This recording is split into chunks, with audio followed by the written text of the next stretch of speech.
All right. I don't usually do videos filming myself, but I don't know. It feels like you got to do it sometimes, huh? So this ethnic cleansing thing, what's happening in Gaza, is really disturbing to me. And I mean, one of the things I'm going to start off with is the images and videos I've seen. I don't think a lot of people know how bad it is. I've seen haunting videos that they've almost given me PTSD. I mean, stuff that I believe soldiers who witness the soldiers who see this stuff in war, they never recover from.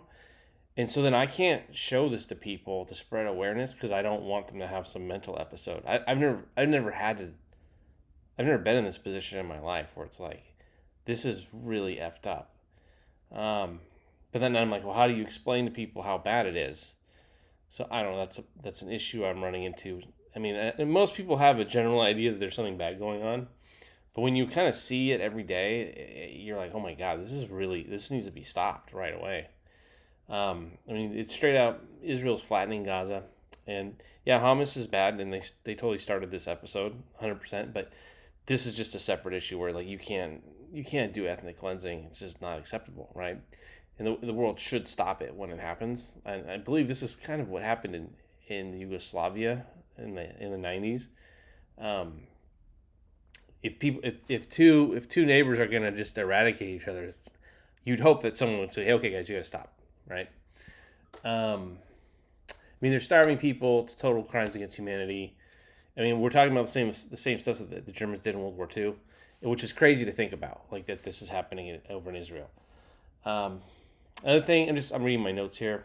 I noticed I didn't see like LA Times talking about it in the past 24 hours, and I noticed I kind of check on other. I spend most of my time on Twitter, which I don't know if it's a good thing or bad thing, but that's what I've been trained to do over the years.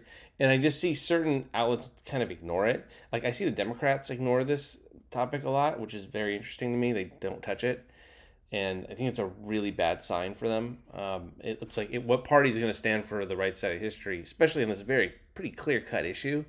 And I'm not a fan of the Democrats or the Republicans. I don't really vote for either of them. But it's like, wow, the Democrats they can't even stand on this issue anymore. Like, what the hell? Um, yeah, both parties seem to be okay with it. USA is sending weapons to carry it out. They're sending weapons to Israel. It's pretty disgusting. Spain finally stopped sending weapons. Thank you, Spain. Norway went on strike for it. Thank you, Norway. There's a few Democrats are against it. There's a few Republicans against it. That's slightly refreshing, right? I think more Democrats are against it than Republicans, but on a whole, Congress is okay with this, which is pretty scary. I was thinking today as a kid, I grew up in the 80s, and I remember like Ethiopia and South Africa, and like I remember people rallying around that issue to kind of solve it, and just general Americans were involved. It feels like this generation, like it feels like the 1980s Americans would actually be like, oh, we got to stop this, and they kind of rally together and take care of it. And maybe Reagan would. I think I heard a story where Reagan was like, "Stop it, Israel," and they knocked it off that day for a specific thing that was happening. We don't have that. I don't know why we don't do that anymore, right? I also think this has to do with there's just a lot of noise in the media now. There's way more news stories than there were in the 80s.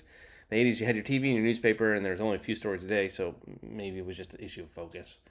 Could be generational differences, but the young generation is definitely the generation now that is standing up the most against it, for sure. But I think my generation is a little lazier than the people my age back in the 80s. That's my guess.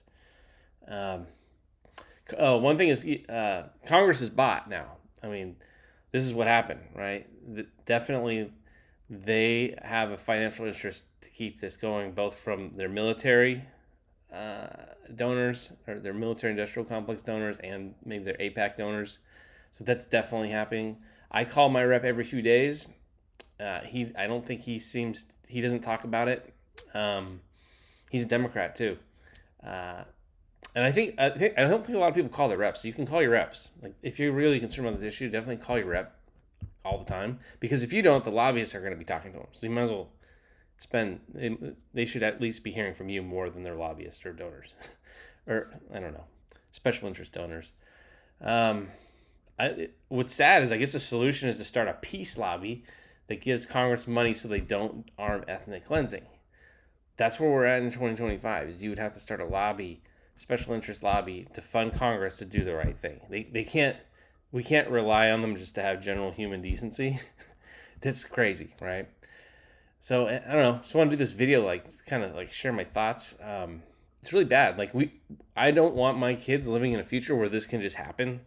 I mean, it obviously can, but like you'd think that a good future would be like, oh yeah, around the world where people are starting to just slaughter each other, the world comes together and puts an end to it if they can or stops it somehow, and we don't have a world where people live where like, oh wow, I can get bombed for 500 days straight and no one's going to do anything to help me. That's really scary and sad because this could happen to anyone anywhere, right? For whatever reason, right? And we're just civilians, right? We're not militants. We're not in the armed forces. So we're not the ones, we should at least be protected from any beef that's going on. That's my end thing, like line right there, right? Is like children, civilians, people that aren't, they're just trying to work and do their daily lives. They shouldn't have to live in war zones. That sucks. So yeah. Anyway, maybe I'll do another video later. But thank you for listening.